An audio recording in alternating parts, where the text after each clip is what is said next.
जैसा कि हम लोग को पता, हम लोग ये फिजिक्स के पार्ट 2 का 10वां चैप्टर कर रहे थे, प्रकाश वैद्युत, ये प्रकाश वैद्युत प्रभाव, ठीक है, द्रव्य तरंग। इसमें कल तक जो हमने, कल की वीडियो में जो हमने हेडिंग कर ली थी वो क्या था, प्रकाश वैद्युत कार्यफलन। उसके लिए हमने जो है व्यंजक कर लिया था W बराबर क्या, W बराबर हमने कल जो दो व्यंजक किए थे h न्यू, ठीक है, W बराबर h न्यू, और एक जो है W बराबर क्या फार्मूला किया था, W बराबर hc अपान लेमडा, ठीक है, W बराबर hc अपान लेमडा, ये फार्मूला कर लिया था, ठीक है। आज जो है, आज हेडिंग क्या करेंगे, प्रकाश वैद्युत उत्सर्जन के नियम, ठीक है। हेडिंग हमारी आज की क्या होने वाली है, हमारी हेडिंग जो हो जाएगी प्रकाश वैद्युत, ठीक है, प्रकाश वैद्युत उत्सर्जन के नियम। हेडिंग बनाइए प्रकाश वैद्युत उत्सर्जन के नियम, ठीक है, नियम लिए नहीं, प्रकाश वैद्युत उत्सर्जन के नियम, ये हमारी हो जाएगी हेडिंग। और लिखिए इसमें प्रकाश वैद्युत उत्सर्जन के नियम, लिखो लेनार्ड तथा मिल्टन ने, हेडिंग है प्रकाश वैद्युत उत्सर्जन के नियम, उसमें लिखिए लेनार्ड तथा मिल्टन ने प्रकाश वैद्युत उत्सर्जन पर किए गए प्रयोगों के आधार पर, लेनार्ड तथा मिल्टन ने प्रकाश वैद्युत उत्सर्जन पर किए गए, तो क्या, प्रकाश वैद्युत उत्सर्जन पर किए गए प्रयोगों के आधार पर निम्न नियम दिए, किए गए प्रयोगों के आधार पर निम्न नियम दिए, हो गया, किए गए प्रयोगों के आधार पर निम्न नियम दिए। पहला नंबर लिखिए, निम्न नियम दिए, पहला नंबर देखिए, किसी धातु के पृष्ठ से, पहला नियम लिखो, किसी धातु के पृष्ठ से,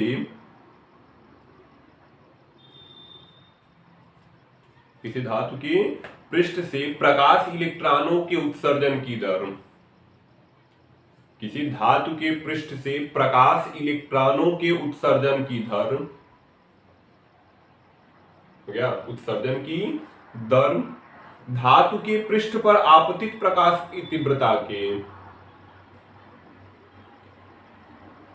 धातु के पृष्ठ पर आपतित प्रकाश की तीव्रता के, हो गया, धातु के पृष्ठ पर आपतित प्रकाश की तीव्रता के अनुक्रमानुपाती होता है, हो गया, धातु के पृष्ठ पर आपतित प्रकाश की तीव्रता के अनुक्रमानुपाती होता है, हो गया, अनुक्रमानुपाती होता है। दूसरा,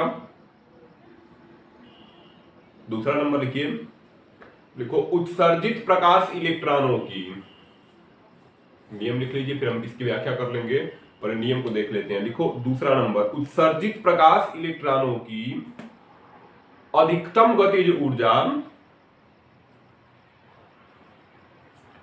उत्सर्जित प्रकाश इलेक्ट्रॉनों की अधिकतम गतिज ऊर्जा आपतित प्रकाश की तीव्रता पर निर्भर नहीं करती, हो गया, उत्सर्जित प्रकाश इलेक्ट्रॉनों की अधिकतम गतिज ऊर्जा आपतित प्रकाश की तीव्रता पर निर्भर नहीं करती, हो गया, आपतित प्रकाश की तीव्रता पर निर्भर नहीं करती। तीसरा, प्रकाश इलेक्ट्रॉनों की अधिकतम गतिज ऊर्जा, तीसरा नंबर लिखिए, प्रकाश इलेक्ट्रॉनों की अधिकतम गतिज ऊर्जा, हो गया, प्रकाश इलेक्ट्रॉनों की अधिकतम गतिज ऊर्जा आपतित प्रकाश की आवृत्ति बढ़ने पर, अधिकतम गतिज ऊर्जा आपतित प्रकाश की आवृत्ति बढ़ने पर,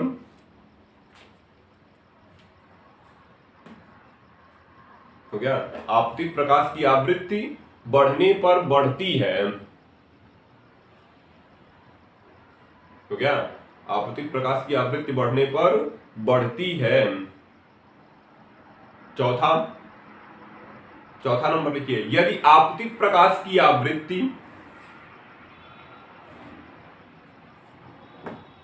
यदि आपतित प्रकाश की आवृत्ति तो क्या, यदि आपतित प्रकाश की आवृत्ति एक न्यूनतम मान से कम है तो, यदि आपतित प्रकाश की आवृत्ति एक न्यूनतम मान से कम है तो धातु से कोई भी प्रकाश इलेक्ट्रॉन, एक न्यूनतम मान से कम है तो धातु से कोई भी प्रकाश इलेक्ट्रॉन नहीं निकलता।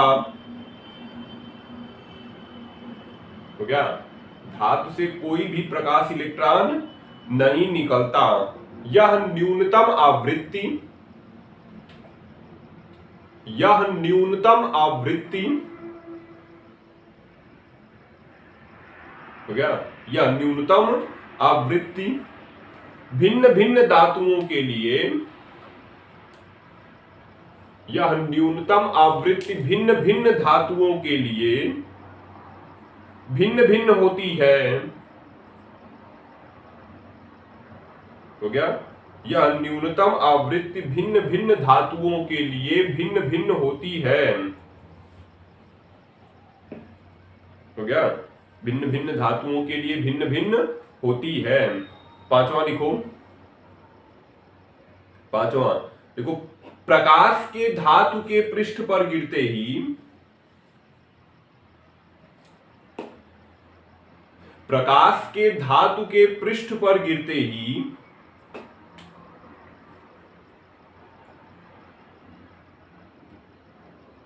तो क्या, प्रकाश के धातु के पृष्ठ पर गिरते ही इलेक्ट्रॉन उत्सर्जित होने लगते हैं।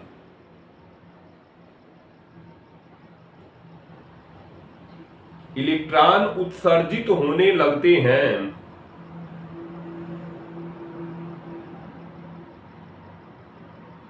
तो क्या, इलेक्ट्रॉन उत्सर्जित होने लगते हैं, अर्थात प्रकाश के पृष्ठ पर गिरने तथा, अर्थात प्रकाश के पृष्ठ पर गिरने तथा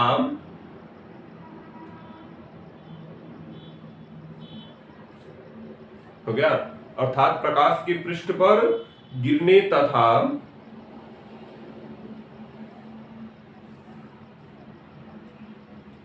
इलेक्ट्रॉन के पृष्ठ से बाहर निकलने के बीच, हो गया, इलेक्ट्रॉन के पृष्ठ से बाहर निकलने के बीच,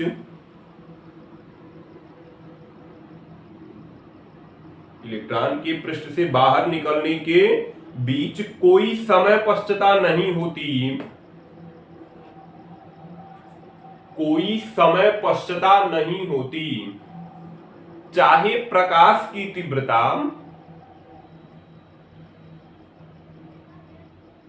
हो गया, चाहे प्रकाश की तीव्रता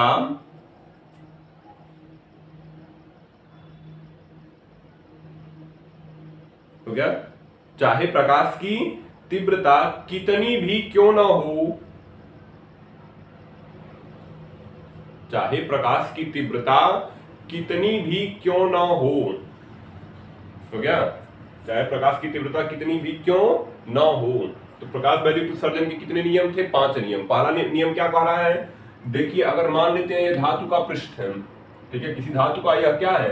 पृष्ठ। तो जितनी ज्यादा मात्रा में जो है आपतित प्रकाश आएगा, ठीक है, जितनी ज्यादा मात्रा में जो है आपतित प्रकाश आएगा, उतनी ही अधिक संख्या में यहां से प्रकाश इलेक्ट्रॉन बाहर निकलेंगे। ठीक है, पहला नंबर क्या कहा है कि आपतित प्रकाश की जो तीव्रता है ना, आपतित प्रकाश की तीव्रता बढ़ाइए, यानी फोटॉनों की संख्या बढ़ाइए। ठीक है, तो क्या होगा? प्रकाश इलेक्ट्रॉन उतनी ही अधिक मात्रा में निकलेंगे। ठीक है, प्रकाश इलेक्ट्रॉन जो है उतनी ही अधिक मात्रा में निकलेंगे। एक कंडीशन है क्या? आपतित प्रकाश की जो तीव्रता होती है, आपतित प्रकाश की तीव्रता जो होगी वह अनुक्रमानुपाती होगी किसके? इलेक्ट्रॉनों की संख्या के, है ना, इलेक्ट्रॉनों की संख्या की क्या होगी? अनुक्रमानुपाती। मतलब जितनी ज्यादा प्रकाश आपतित होगा, प्रकाश इलेक्ट्रॉन उतनी ही अधिक संख्या में निकलेंगे। ठीक है, प्रकाश इलेक्ट्रॉन जो है उतनी ही अधिक संख्या में निकलेंगे। ठीक है, जो है अगर आपतित प्रकाश की मात्रा बढ़ाएंगे, प्रकाश इलेक्ट्रॉनों के निकलने की जो संख्या वह बढ़ जाएगी। ठीक है, और एक चीज क्या है, जो इलेक्ट्रॉनों की गतिज ऊर्जा है ना, चाहे तो ये भी लिख सकते हैं, इलेक्ट्रॉनों की जो गतिज ऊर्जा है, इलेक्ट्रॉनों की गतिज ऊर्जा है वह अनुक्रमानुपाती होती है किसके, है ना, प्रकाश की आवृत्ति के या आपतित प्रकाश की आवृत्ति के। किसके अनुक्रमानुपाती होगी, आपतित प्रकाश की आवृत्ति। मतलब जो इलेक्ट्रॉन है, पहला क्या कह रहा है, जितना ज्यादा प्रकाश आपतित होगा प्रकाश इलेक्ट्रॉन उतनी ही अधिक संख्या में निकलेंगे। ये तो पहली कंडीशन थी वैद्युत उत्सर्जन का। ठीक है, आपतित प्रकाश की मात्रा बढ़ाइए, प्रकाश इलेक्ट्रॉनों की जो संख्या होगी वह बढ़ जाएगी, अधिक संख्या में इलेक्ट्रॉन निकलेंगे। मान लीजिए पहले 5 इलेक्ट्रॉन निकले थे, आपतित प्रकाश की तीव्रता बढ़ा दिए, 10 इलेक्ट्रॉन निकलना शुरू हो गए। ठीक है, दूसरी कंडीशन क्या कही है, दूसरी कंडीशन कही है कि इलेक्ट्रॉनों के पास जो गतिज ऊर्जा होगी वह इस बात पर निर्भर नहीं करेगी कि आपतित प्रकाश की तीव्रता कितनी है। ठीक है, आपतित प्रकाश की तीव्रता कितनी है यह इलेक्ट्रॉनों की गतिज ऊर्जा को प्रभावित नहीं करेगा। यानी इलेक्ट्रॉनों की जो गतिज ऊर्जा है ई के, ठीक है, वह नहीं निर्भर होगा आपतित प्रकाश की तीव्रता आई पर। ठीक है, इलेक्ट्रॉन जो है कितनी गति किस ऊर्जा से, किस वेग से गति करेंगे यह निर्भर नहीं करेगा किस पर, यह निर्भर नहीं करेगा प्रकाश की तीव्रता पर। ठीक है, इलेक्ट्रॉनों की गतिज ऊर्जा जो होती है वह अनुक्रमानुपाती है आवृत्ति के। मतलब अगर आवृत्ति में परिवर्तन करेंगे तो गतिज ऊर्जा प्रभावित होगी, ना कि तीव्रता पर। ठीक है, ना कि तीव्रता पर। तीव्रता कितनी भी बढ़ा दो उससे गतिज ऊर्जा, इलेक्ट्रॉनों की जो चलने की ऊर्जा है, इलेक्ट्रॉनों की जो गतिज ऊर्जा है वह प्रभावित नहीं होती।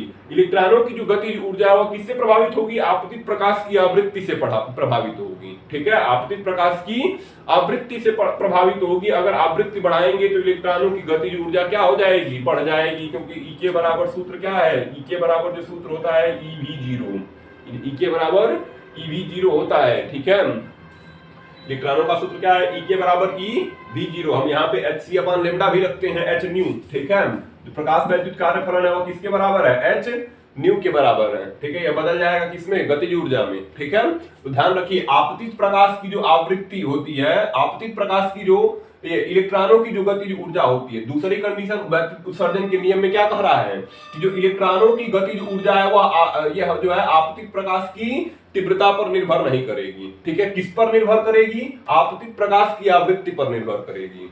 ठीक है, आवृत्ति जितना बढ़ाएंगे घटाएंगे उसी के अनुसार गतिज ऊर्जा बढ़ेगी और घटेगी। यह कंडीशन ध्यान रखना है। आपतित प्रकाश की तीव्रता व इलेक्ट्रॉनों की संख्या के अनुक्रमानुपाती, यानी जितना ज्यादा प्रकाश आपतित होगा इलेक्ट्रॉन उतनी मात्रा में निकलेंगे, लेकिन किस वेग से आगे बढ़ेंगे यह जो है आपतित प्रकाश की आपतित प्रकाश की तीव्रता निर्धारित नहीं करेगी। कौन निर्धारित करेगा, आपतित प्रकाश की जो है आवृत्ति निर्धारित करेगी इलेक्ट्रॉन किस वेग से आगे बढ़ेंगे। ठीक है, इलेक्ट्रॉन किस वेग से आगे बढ़ेंगे। आगे हमको किसका समीकरण पढ़ना है, आगे हमको जो आइंस्टीन का समीकरण पढ़ना है, तो हम वहां पे देखेंगे 1/2 V मैक्सिमम का जो स्क्वायर होता है, V मैक्सिमम का स्क्वायर हो जाएगा h और कोष्टक में न्यू माइनस न्यू जीरो। ठीक है, न्यू माइनस न्यू जीरो, तो न्यू क्या है, जो आपतित प्रकाश की आवृत्ति है।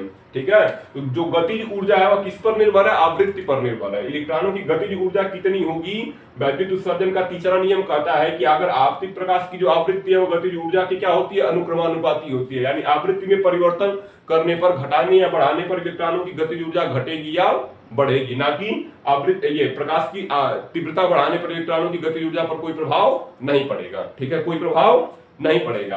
चौथा नंबर क्या कहा है, इसको लिख सकते हैं। ठीक है,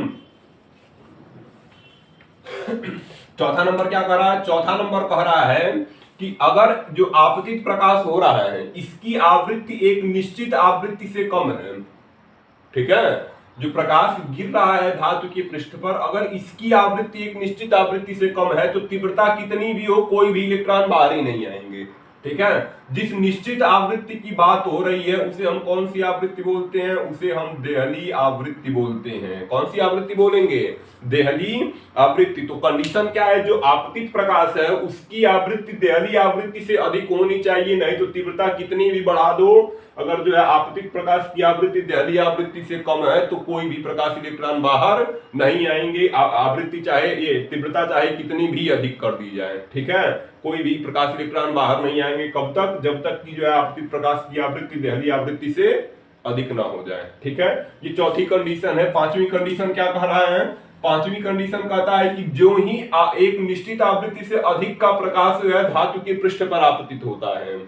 ठीक है, एक निश्चित आवृत्ति से अधिक का प्रकाश किसी धातु के पृष्ठ पर जो ही आपतित होता है, तुरंत ही प्रकाश इलेक्ट्रॉन जो है उसकी ऊर्जा लेकर गति करना शुरू कर देते हैं। ठीक है, तुरंत ही जो है जो आपतित प्रकाश की आवृत्ति एक निश्चित आवृत्ति से जो है अधिक प्रकाश का कोई जो है प्रकाश किसी धातु के पृष्ठ पर आपतित होता है, तुरंत ही इस आपतित प्रकाश की ऊर्जा लेकर एक कोई प्रकाश इलेक्ट्रॉन जो है गति करना शुरू कर देगा। यानी आपतित प्रकाश का गिरने, पृष्ठ पर गिरने और इलेक्ट्रॉनों के निकलने में कोई समय पश्चता नहीं है, समय का अंतर नहीं है। ये नहीं कि यह प्रकाश गिरा तो कुछ समय बाद प्रकाश इलेक्ट्रॉन निकलेंगे, ऐसा नहीं है। जो ही आपतित प्रकाश गिरेगा तुरंत ही प्रकाश इलेक्ट्रॉन क्या करेंगे? निकलना शुरू कर देंगे, गति करना शुरू कर देंगे। अर्थात इनके बीच कोई समय पश्चता नहीं पाई जाती है। ठीक है, इनके बीच क्या नहीं पाई जाएगी? समय पश्चता नहीं पाई जाएगी। यही वैद्युत उत्सर्जन का 5 नियम है। पहला, आपतित प्रकाश की जो है आपतित प्रकाश की तीव्रता अनुक्रमानुपाती होती है किसके? प्रकाश इलेक्ट्रॉनों की संख्या के। दूसरा, आपतित प्रकाश की तीव्रता जो है नहीं निर्धारित करेगी इलेक्ट्रॉनों की गतिज ऊर्जा। आपतित प्रकाश की जो इलेक्ट्रॉनों की जो गतिज ऊर्जा होती है वह प्रकाश की आवृत्ति के अनुक्रमानुपाती होती है। चौथा, एक निश्चित आवृत्ति से अधिक का प्रकाश होगा तभी प्रकाश इलेक्ट्रॉन निकलेंगे। उस निश्चित आवृत्ति को हम देहली आवृत्ति कहते हैं, जो सभी धातुओं के लिए अलग अलग मान रखेगी। ठीक है, पांचवा, ये आपतित प्रकाश के गिरने, ठीक है, आपतित प्रकाश के गिरने और प्रकाश के निकलने में, प्रकाश इलेक्ट्रॉन के निकलने में कोई समय पश्चता नहीं पाई जाती है। यही 5 कंडीशन थी। ठीक है, ये हो जाएगा हमारा वैद्युत उत्सर्जन के नियम। अगली हेडिंग हम क्या बनाएंगे? तरंग सिद्धांत की विफलता। हेडिंग लिखिए, तरंग सिद्धांत की विफलता। हमारा हेडिंग हो जाएगा तरंग सिद्धांत की विफलता, है ना? तरंग सिद्धांत की विफलता लिखिए। हम कौन से तरंग सिद्धांत की बात कर रहे हैं? हाइगेंस की तरंग सिद्धांत की बात कर रहे हैं। ठीक है, कैसे यहाँ पर प्रकाश वैद्युत प्रभाव की व्याख्या करने में हाइगेंस का तरंग सिद्धांत कैसे विफल है, इसी की हम व्याख्या करने वाले हैं। ठीक है, तो लिखो, इसमें लिखो, प्रकाश वैद्युत प्रभाव की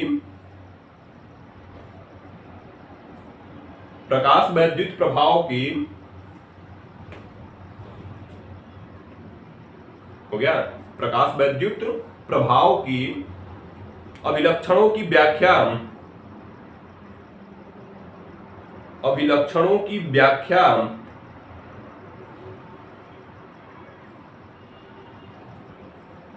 प्रकाश वैद्युत प्रभाव की अभिलक्षणों की व्याख्या प्रकाश के तरंग सिद्धांत के द्वारा नहीं की जा सकती।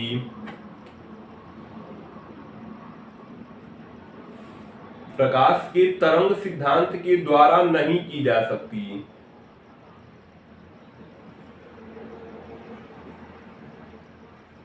हो गया, प्रकाश के तरंग सिद्धांत के द्वारा नहीं की जा सकती। हो गया, इसके निम्न कारण हैं। इसके निम्न कारण हैं। हो गया, इसके निम्न कारण हैं। देखिए, तीन मुख्य कारण है।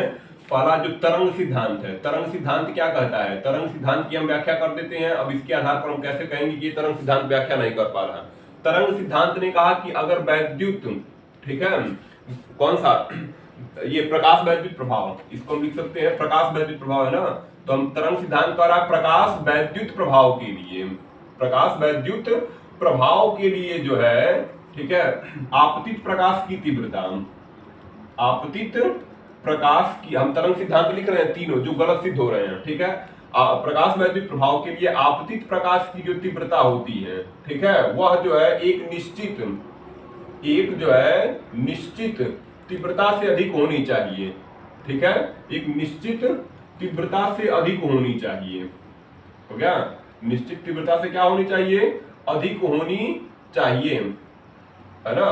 क्या होनी चाहिए? एक निश्चित तीव्रता से अधिक होनी चाहिए। दूसरा तरंग सिद्धांत क्या कह रहा है ना?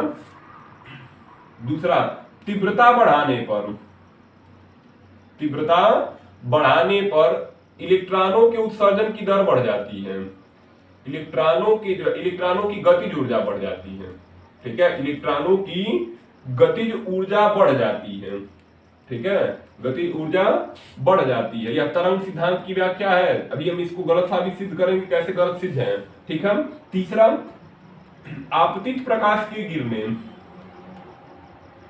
आपतित प्रकाश के गिरने, है ना, आपतित प्रकाश के गिरने तथा प्रकाश इलेक्ट्रॉन के निकलने में, आपतित प्रकाश के गिरने तथा प्रकाश इलेक्ट्रॉन के निकलने में समय पश्चता है।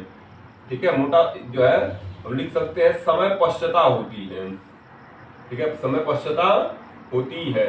ये तरंग सिद्धांत की 3 मुख्य व्याख्याएं थी, जिनको हम क्या करेंगे, गलत सिद्ध करेंगे। ठीक है, किसके द्वारा, जो है प्रकाश वैद्युत प्रभाव के नियम द्वारा। पहला क्या कह रहा है, प्रकाश वैद्युत प्रभाव के लिए आपतित प्रकाश की तीव्रता एक निश्चित तीव्रता से अधिक होनी चाहिए। ठीक है, इनका मानना है कि अगर मान लो यहाँ से कोई पृष्ठ है, इससे अगर धातु की जो है ये प्रकाश इलेक्ट्रॉन निकालने हैं, तो जो किरण गिर रही है उसकी तीव्रता एक निश्चित तीव्रता से अधिक होनी चाहिए। क्या ये सही है? नहीं सही है। क्यों? क्योंकि आपतित प्रकाश की जो है, आप ये प्रकाश इलेक्ट्रॉन को निकलने के लिए, ठीक है, तीव्रता नहीं, किसकी जरूरत है, आवृत्ति की। ठीक है, तीव्रता की जरूरत नहीं है। जो यहाँ पे कहा गया कि एक निश्चित तीव्रता से अधिक होनी चाहिए, ये डेफिनेशन गलत है। यहाँ पे तीव्रता की जगह क्या होना था, तीव्रता की जगह आवृत्ति होना था। ठीक है, यानी जो भी आपतित प्रकाश गिरेगा उसकी आवृत्ति एक निश्चित आवृत्ति से अधिक होनी चाहिए। उस आवृत्ति को हम देहली आवृत्ति कहते हैं। अगर आपतित प्रकाश की आवृत्ति देहली आवृत्ति से कम है तो यह आपतित प्रकाश कितना भी हो, कितनी भी मात्रा में आपतित प्रकाश आए, कोई भी प्रकाश इलेक्ट्रॉन निकाल नहीं पाएगा। तो यह कथन की तीव्रता पर निर्भर है, यानी जो प्रकाश वैद्युत प्रभाव के लिए, यानी इलेक्ट्रॉनों को निकलने के लिए जो है, जो प्रकाश की तीव्रता है वह जो है एक निश्चित तीव्रता से अधिक होनी चाहिए। कथन ही गलत है। तीव्रता की जगह हमको आवृत्ति लिखना था। ठीक है, इनको तीव्रता की जगह क्या लिखना था, तीव्रता की जगह आवृत्ति लिखना था, क्योंकि आपतित प्रकाश कितनी भी मात्रा में आएगा, अगर उसकी आवृत्ति देहली आवृत्ति से कम हुई तो वह कोई भी प्रकाश इलेक्ट्रॉन निकालने में सक्षम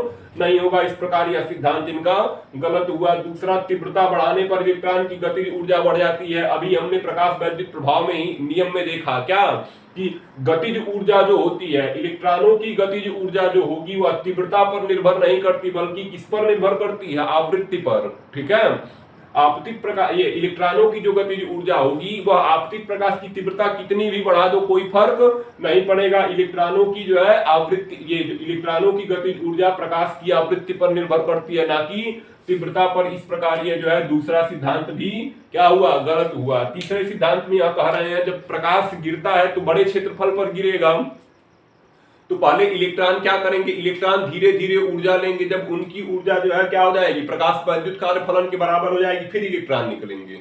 ठीक है, ये क्या कह रहे हैं कि मान लो यहाँ पे जो है बहुत बड़े क्षेत्रफल पर जो है क्या हो रहा है, आपतित प्रकाश गिर रहा है। जो आपतित प्रकाश गिर रहा है तो इलेक्ट्रॉन पहले क्या कर रहे हैं, धीरे धीरे ऊर्जा ग्रहण कर रहे हैं। जब इनकी ऊर्जा जो है प्रकाश वैद्युत कार्य फलन से, ठीक है, किससे, प्रकाश वैद्युत कार्य फलन से अधिक हो जाएगी, तब यह इलेक्ट्रॉन निकलेंगे। यानी आपतित प्रकाश के गिरने और इलेक्ट्रॉन के निकलने में समय पश्चता है।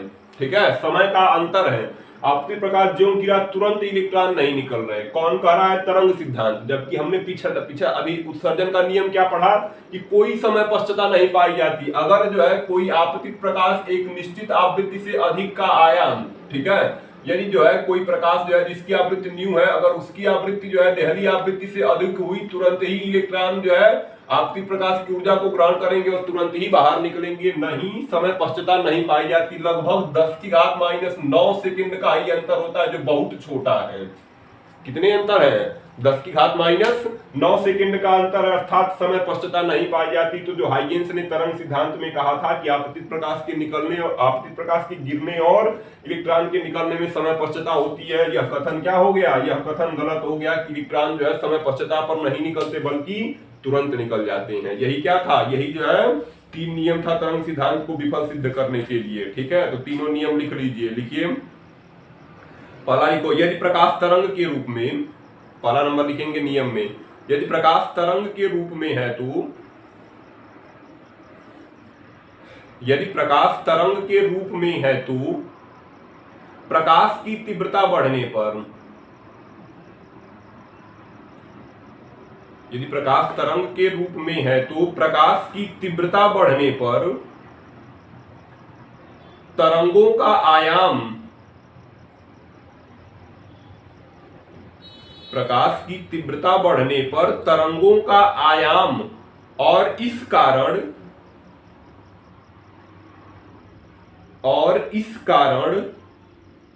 तरंगों की संचित ऊर्जा बढ़ेगी और इस कारण तरंगों की संचित ऊर्जा बढ़ेगी। ये तरंगे धातु के पृष्ठ पर गिरने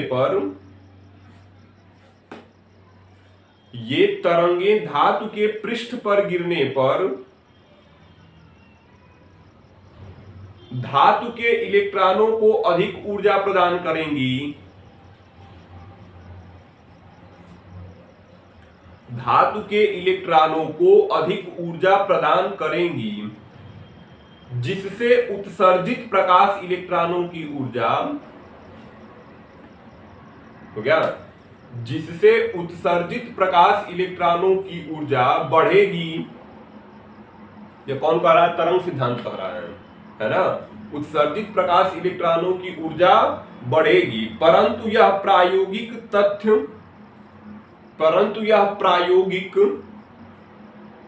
रूप से सत्य नहीं है। परंतु यह प्रायोगिक रूप से सत्य नहीं है, क्योंकि यही सब जो बताएं उसी की व्याख्या है। क्योंकि प्रकाश इलेक्ट्रॉनों की ऊर्जा, कौन सी ऊर्जा की? गतिज ऊर्जा की, ठीक है। क्योंकि प्रकाश इलेक्ट्रॉनों की ऊर्जा प्रकाश की तीव्रता पर निर्भर नहीं करती। क्योंकि प्रकाश इलेक्ट्रॉनों की ऊर्जा प्रकाश की तीव्रता पर निर्भर नहीं करती।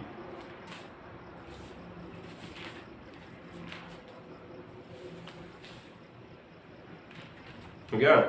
प्रकाश की तीव्रता पर निर्भर नहीं करती। दूसरा नंबर लिखिए, देखो प्रकाश तरंगों की आवृत्ति,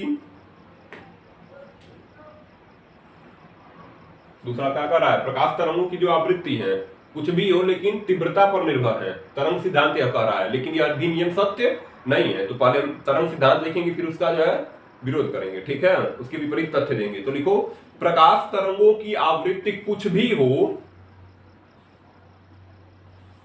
प्रकाश तरंगों की आवृत्ति कुछ भी हो, प्रकाश इलेक्ट्रॉन अवश्य उत्सर्जित होने चाहिए।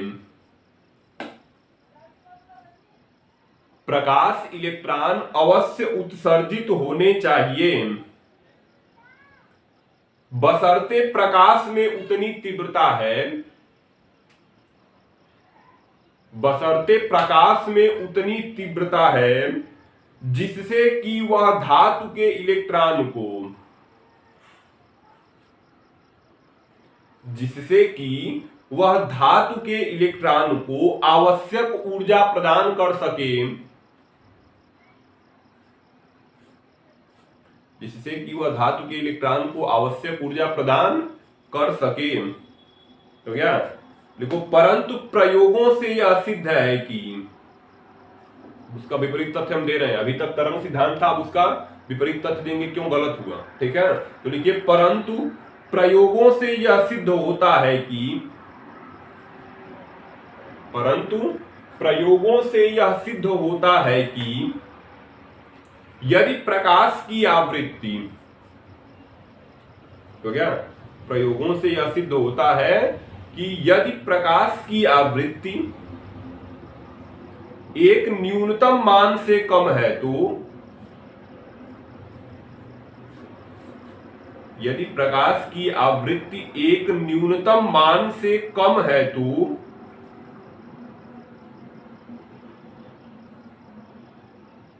क्या एक न्यूनतम मान से कम है तो प्रकाश इलेक्ट्रॉन उत्सर्जित नहीं हो सकते। हो गया? प्रकाश इलेक्ट्रॉन उत्सर्जित नहीं हो सकते, चाहे तीव्रता कितनी ही अधिक क्यों ना हो, चाहे तीव्रता कितनी ही अधिक क्यों ना हो। हो गया? चाहे तीव्रता कितनी ही अधिक क्यों ना हो गया ना।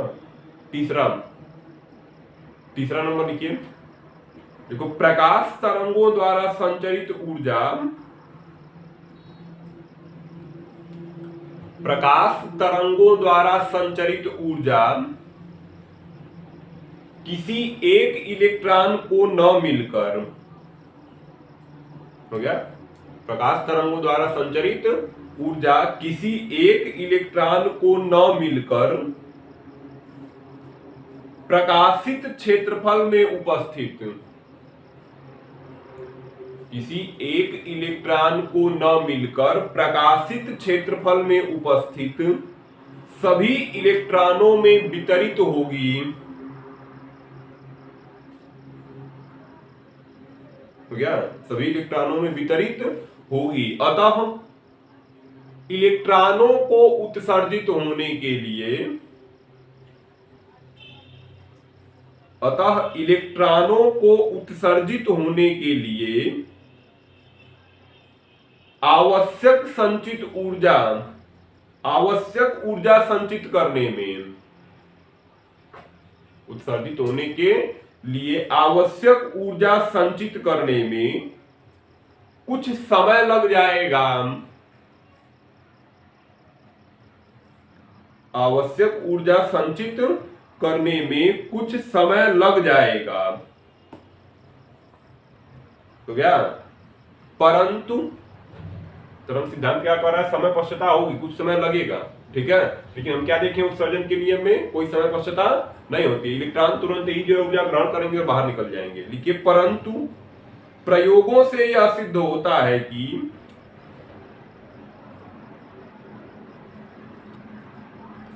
परंतु प्रयोगों से यह सिद्ध होता है कि, तो क्या, परंतु प्रयोगों से यह सिद्ध होता है कि धातु पर प्रकाश के गिरते ही, धातु पर प्रकाश के गिरते ही इलेक्ट्रॉन उत्सर्जित होने लगते हैं, धातु पर प्रकाश के गिरते ही इलेक्ट्रॉन उत्सर्जित होने लगते हैं, तो क्या, अर्थात कोई समय पश्चता नहीं होती, अर्थात कोई समय पश्चता नहीं होती,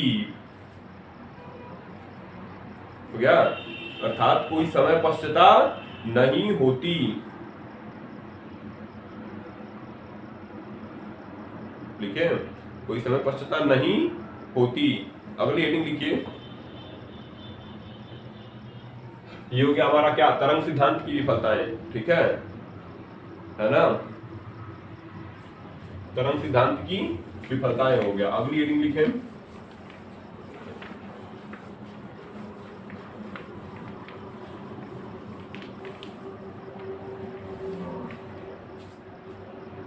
हेडिंग लिखिए, आइंस्टीन का प्रकाश वैद्युत समीकरण, हो गया। हेडिंग बनाइए, आइंस्टीन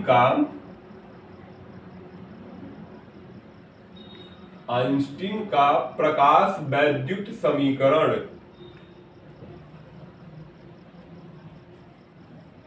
हो गया, आइंस्टीन का प्रकाश वैद्युत समीकरण। लिखिए, आइंस्टीन का प्रकाश वैद्युत समीकरण लिखिए। इसमें देखो, सन 1905 में, सन 1905 में आइंस्टीन ने, सन 1905 में आइंस्टीन ने प्रकाश वैद्युत प्रभाव की व्याख्या,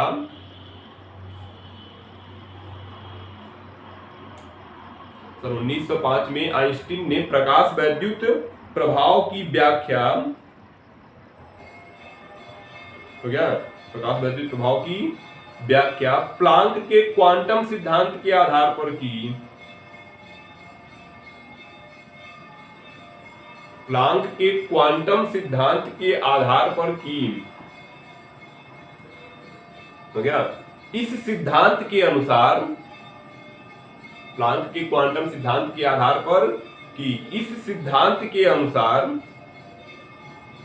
प्रकाश ऊर्जा के छोटे छोटे हो गया, इस सिद्धांत के अनुसार प्रकाश ऊर्जा के छोटे छोटे बंडलों अथवा पैकेटों के रूप में हो गया, बंडलों अथवा पैकेटों के रूप में उत्सर्जित होकर, छोटे छोटे बंडलों अथवा पैकेटों के रूप में उत्सर्जित होकर तरंगों के रूप में संचरित होता है। हो गया, तरंगों के रूप में संचरित होता है, जिन्हें फोटान कहते हैं, जिन्हें फोटान कहते हैं। देखो, प्रत्येक फोटान की ऊर्जा, प्रत्येक फोटान की ऊर्जा h न्यू होती है। हो गया, प्रत्येक फोटान की ऊर्जा h न्यू होती है, जहां h प्लांक नियतांक, जहां h प्लांक नियतांक, हो गया, जहां h प्लांक नियतांक, हो गया, h प्लांक नियतांक तथा न्यू प्रकाश की आवृत्ति है। हो गया, h प्लांक नियतांक तथा न्यू प्रकाश की आवृत्ति है। हो गया, देखो, प्रकाश की तीव्रता, प्रकाश की तीव्रता इन्हीं फोटानों की संख्या पर निर्भर है। हो गया, प्रकाश की तीव्रता इन्हीं फोटानों की संख्या पर निर्भर है। हो गया, प्रकाश की तीव्रता इन्हीं फोटानों की संख्या पर निर्भर है। तो आइंस्टीन ने क्या देखा है? आइंस्टीन ने जो है व्याख्या किसके आधार पर की थी? प्लांक के क्वांटम सिद्धांत के आधार पर। प्लांक का क्वांटम सिद्धांत क्या कर रहा था? प्लांक की क्वांटम सिद्धांत में कहा गया कि प्रकाश जो होता है ऊर्जा की छोटे छोटे पैकेटों के रूप में चलेगा। ऊर्जा किस रूप में चलेगी? छोटे छोटे पैकेटों के रूप में तरंगों के माध्यम से संचरित होती है। ठीक है, और प्रत्येक जो है पैकेटों को, प्रत्येक पैकेट को हम क्या कहेंगे? ऊर्जा जो है छोटे छोटे पैकेटों के रूप में चल रही है। प्रत्येक पैकेट को हम क्या कह रहे हैं? फोटान कह रहे हैं। प्रत्येक पैकेट को क्या कहेंगे? प्रत्येक पैकेट को जो हम फोटान कहते हैं। और फोटान क्या होता है? फोटान की जो है ऊर्जा निश्चित होती है और क्या होती है? h न्यू की गुणज होती है। ठीक है, प्रत्येक फोटान की ऊर्जा क्या होती है? h न्यू की गुणज होती है। और ये जो फोटान है यह तरंगों के रूप में संचरित हो रहे हैं। ऊर्जा जो है छोटे छोटे कणों के, छोटे छोटे बंडलों के रूप में चल रही है, जिन्हें फोटान कहते हैं। और ये जो बंडल है तरंगों के रूप में संचरित हो रहे हैं। बंडल कैसे संचरित हो रहे हैं? तरंगों के रूप में संचरित हो रहे हैं। प्रत्येक फोटान की ऊर्जा निश्चित है, h न्यू की पूर्ण गुणज है। जहां h को हम क्या कह रहे हैं? जहां h को हम कहते हैं प्लांक नियतांक और न्यू को कहेंगे प्रकाश की आवृत्ति। ठीक है, न्यू को क्या बोलेंगे? न्यू को जो है प्रकाश की आवृत्ति बोलेंगे। और h को क्या बोलेंगे? h को हम बोलेंगे प्लांक नियतांक। ठीक है, जब यह बंडल जो होता है धातु के किसी पृष्ठ पर गिरेगा, ठीक है, तो धातु के पृष्ठ में क्या है? इलेक्ट्रॉन है। तो ये बंडल करेगा क्या? ये बंडल अपनी संपूर्ण ऊर्जा किसी एक इलेक्ट्रॉन को स्थानांतरित कर देगा। ठीक है, ये जो फोटान होता है वो अपनी संपूर्ण ऊर्जा किसी एक इलेक्ट्रॉन को दे देगा। अब यह जो ऊर्जा है, जो ऊर्जा आई थी h न्यू, यह फोटान जो होता है, ये इलेक्ट्रॉन जो होते हैं, ठीक है, जब ये ऊर्जा की बंडल जो है अपनी संपूर्ण ऊर्जा को जो है किसी इलेक्ट्रॉन को दे देंगे और अपना अस्तित्व समाप्त कर देंगे। ठीक है, ये जो ऊर्जा है, इलेक्ट्रॉन इस ऊर्जा को किस रूप में खर्च करेंगे? एक तो इस धातु के पृष्ठ से निकलने में खर्च करेंगे, जिसे W कहते हैं कार्यफलन। ठीक है, जिसे क्या कहेंगे? प्रकाश वैद्युत कार्यफलन, जो इलेक्ट्रॉन को ऊर्जा मिली थी, मान लो इस इलेक्ट्रॉन को ऊर्जा मिली है, तो यह इस ऊर्जा का उपयोग दो रूपों में कर रहा है। एक किस रूप में करेगा, एक तो जो है प्रकाश वैद्युत कार्यफलन W के रूप में, अर्थात इस धातु के पृष्ठ से निकलने में ऊर्जा की कुछ मात्रा लगाएगा, और जो बाकी शेष ऊर्जा बचती है, बाकी शेष ऊर्जा का जो उपयोग है वह अपने पास गतिज ऊर्जा के रूप में रख लेगा, जिसके माध्यम से वह जो है इस पृष्ठ से निकलकर आगे गति करेगा। ठीक है, तो जो इलेक्ट्रॉन को जो है फोटॉन के माध्यम से ऊर्जा मिली थी, उस ऊर्जा का उपयोग हुआ उस धातु के पृष्ठ से निकलने में, और बाकी सारी ऊर्जा गतिज ऊर्जा के रूप में संचित कर लेता है। या किसने बताया, आइंस्टीन ने बताया। ठीक है, किसके सिद्धांत पर, प्लांक के सिद्धांत पर। प्लांक ने क्या कहा कि ऊर्जा छोटे छोटे जो है बंडलों के रूप में तरंगों के माध्यम से संचरित होता है, तरंगों के रूप में संचित होता है। जो बंडल है उन्हें फोटॉन कहते हैं, और प्रत्येक फोटॉन की ऊर्जा hν या इसकी पूर्ण गुणज होती है, जो निश्चित है। ठीक है, तो लाइन छोड़िए, अब आगे लिखिए जहां तक लिखे थे। फोटॉनों की संख्या पर निर्भर है, यहां तक हो गया था, उसके आगे लाइन छोड़कर लिखिए। ठीक है, उसके आगे लिखिए, लिखो जब कोई फोटॉन किसी धातु के पृष्ठ पर आपतित होता है, तो जब कोई फोटॉन किसी धातु के पृष्ठ पर आपतित होता है, तो वह अपनी संपूर्ण ऊर्जा hν,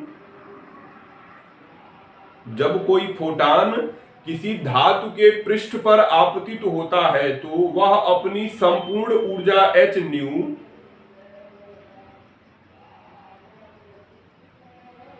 हो गया, वह अपनी संपूर्ण ऊर्जा hν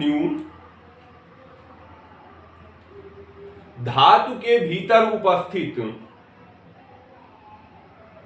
हो गया, hν धातु के भीतर उपस्थित इलेक्ट्रॉनों में से, हो गया, धातु के भीतर उपस्थित इलेक्ट्रॉनों में से किसी एक इलेक्ट्रॉन को स्थानांतरित कर देता है। हो गया, धातु के भीतर उपस्थित इलेक्ट्रॉनों में से किसी एक इलेक्ट्रॉन को, हो गया, किसी एक इलेक्ट्रॉन को स्थानांतरित कर देता है।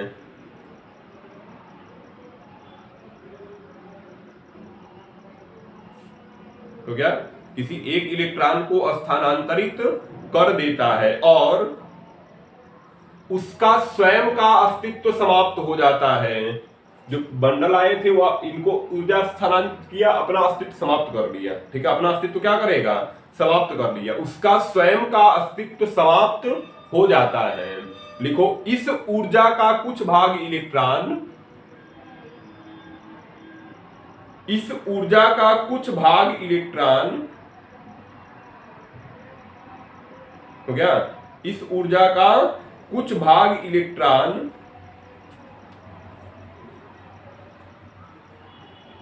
धातु से बाहर,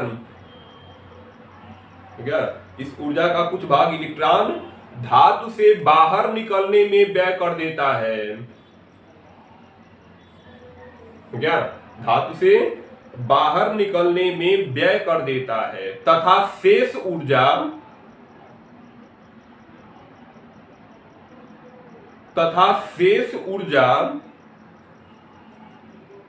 इलेक्ट्रॉन को गतिज ऊर्जा के रूप में, तथा शेष ऊर्जा इलेक्ट्रॉन,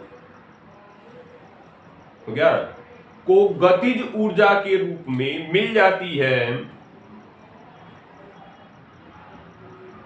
हो गया, शेष ऊर्जा इलेक्ट्रॉन को गतिज ऊर्जा के रूप में मिल जाती है, तथा धातु से बाहर निकलने में गतिज ऊर्जा के रूप में मिल जाती है। लिखो, धातु से बाहर निकलने में, धातु से बाहर निकलने में व्यय ऊर्जा को, हो गया, धातु से बाहर निकलने में व्यय ऊर्जा को,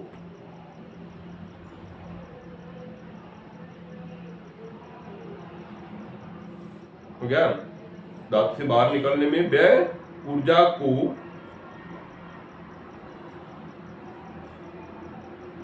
प्रकाश वैद्युत कार्यफलन कहते हैं।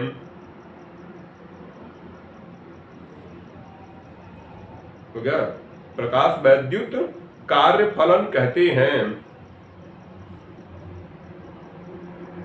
तो क्या प्रकाश वैद्युत कार्य फलन कहते हैं। लाइन छोड़ के लिखो।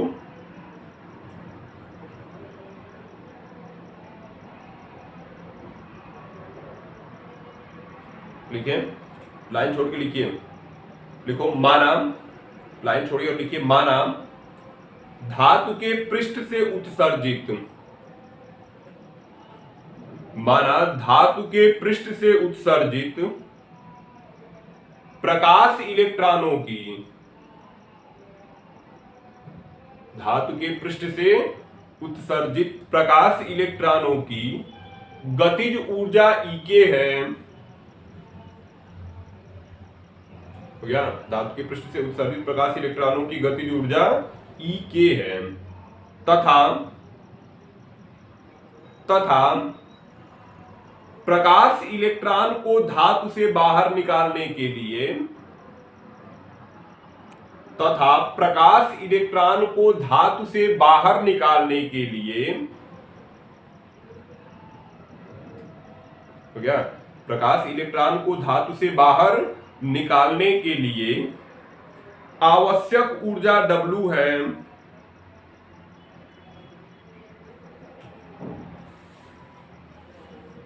तो क्या आवश्यक ऊर्जा W है। देखिए, तब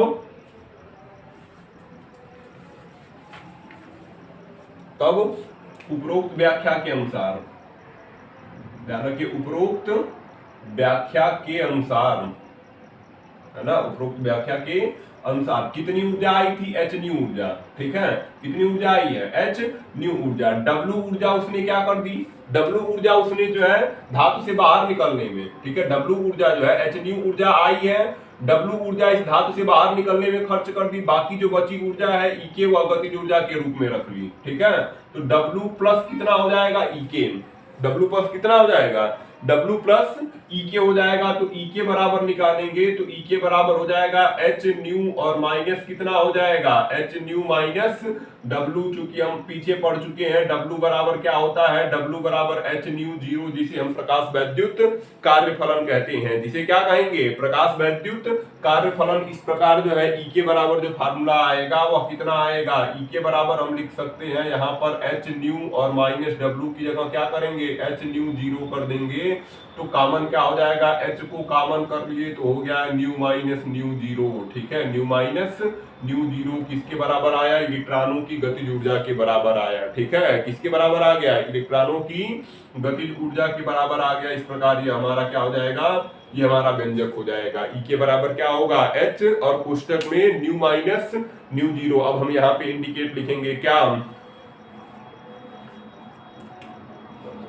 यहाँ पे हम लिखेंगे यदि उत्सर्जित, है ना, यदि उत्सर्जित इलेक्ट्रॉन का, है ना, अधिकतम वेग, यदि उत्सर्जित इलेक्ट्रॉन का अधिकतम वेग v मैक्सिमम हो गया, v मैक्सिमम, तथा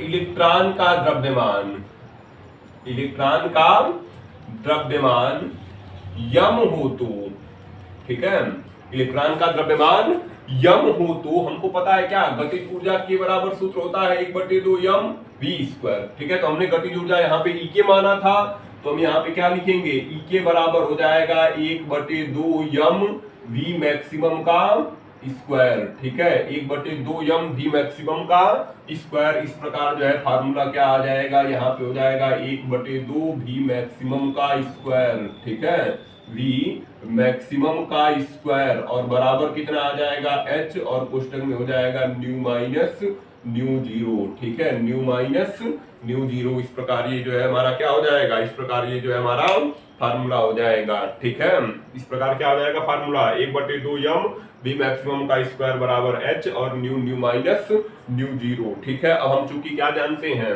ये तो फार्मूला, यही समीकरण है, इसे हम क्या बोलते हैं? इस समीकरण को आइंस्टीन का, है ना, लिखेंगे इस समीकरण को आइंस्टीन का प्रकाश वैद्युत समीकरण कहते हैं।